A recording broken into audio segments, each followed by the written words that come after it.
Assalamualaikum warahmatullahi wabarakatuh. Sampurasun. Wilujeng Sumping Dina Pangajaran Bahasa Sunda kelas 7 tahun ajaran 2021-2022. Selamat datang siswa-siswi kelas 7, siswa baru ya. Kalian telah resmi menjadi siswa-siswi SMP Negeri 26 Kota Bekasi. Sekali lagi Ibu ucapkan selamat, dan sekarang Ibu akan memperkenalkan diri, siapa Ibu, dan mungkin walaupun Ibu tidak menggunakan video wajah gitu ya, tetapi setidaknya kalian mengenal dulu suara Ibu. Nah, perkenalkan, nama lengkap Ibu Dini Fitriani Nurobiah. Ibu mengajar bahasa Sunda di kelas 7 dan kelas 8.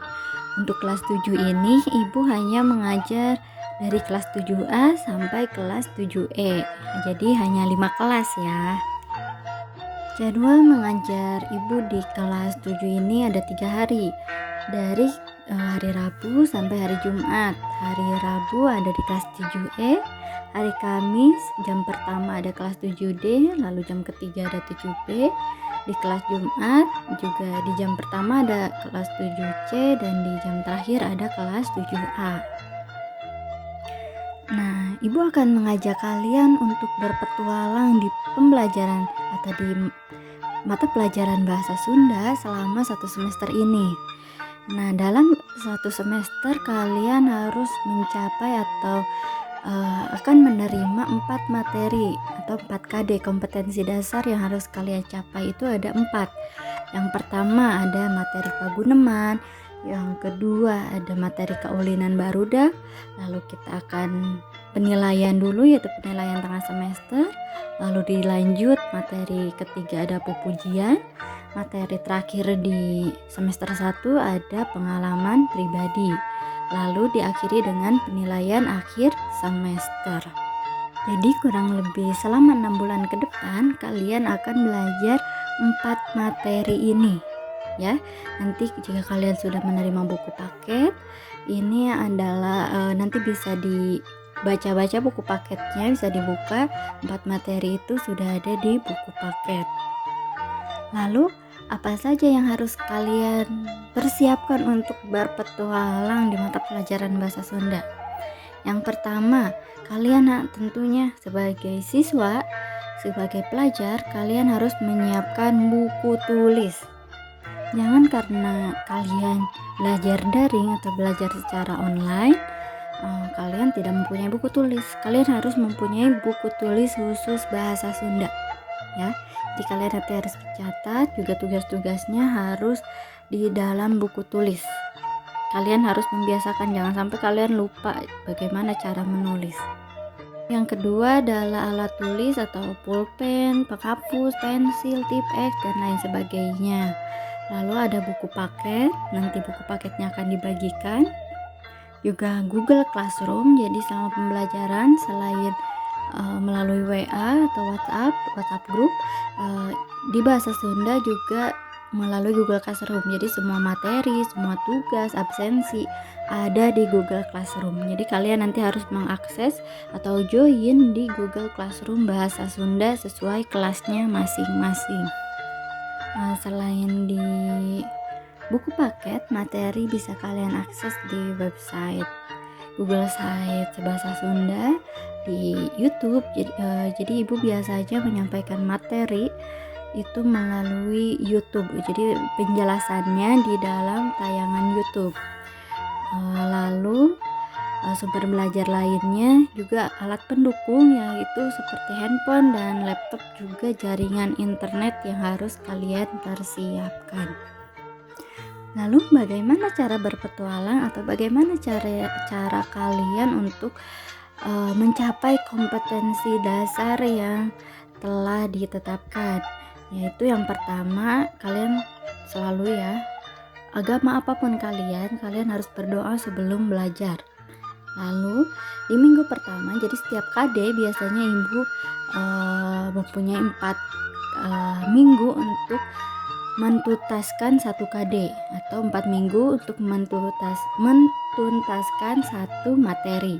Minggu pertama adalah pemaparan materi.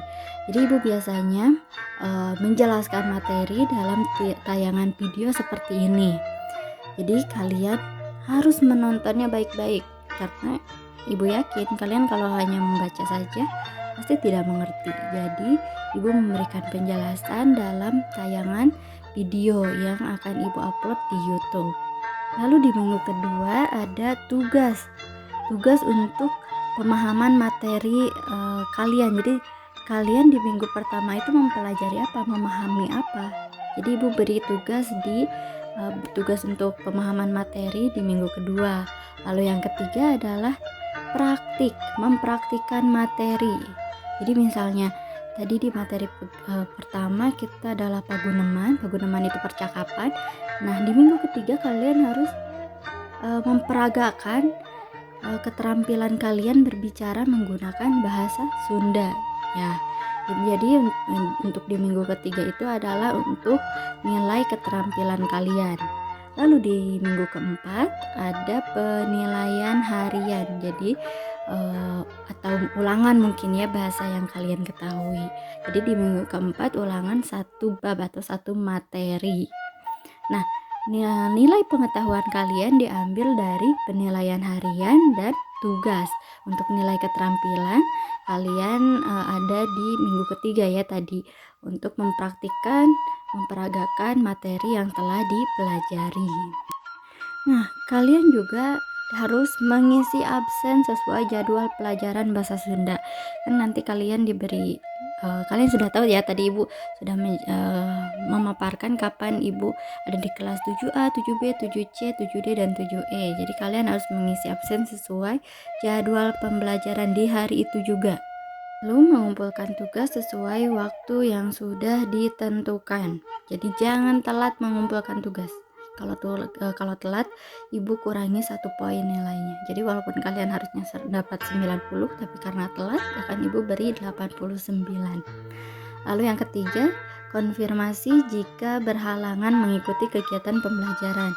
Misalnya kalian sakit, atau kalian misalnya nggak bisa pegang HP karena sakit itu, atau kalian mau izin ke rumah sakit dan lain sebagainya, atau ada kegiatan OSIS, kegiatan ekskul yang lainnya, kalian harus mengkonfirmasi jika ada halangan. Tetapi kalian tetap harus mengisi absen dan mengumpulkan tugas walaupun misalnya telat.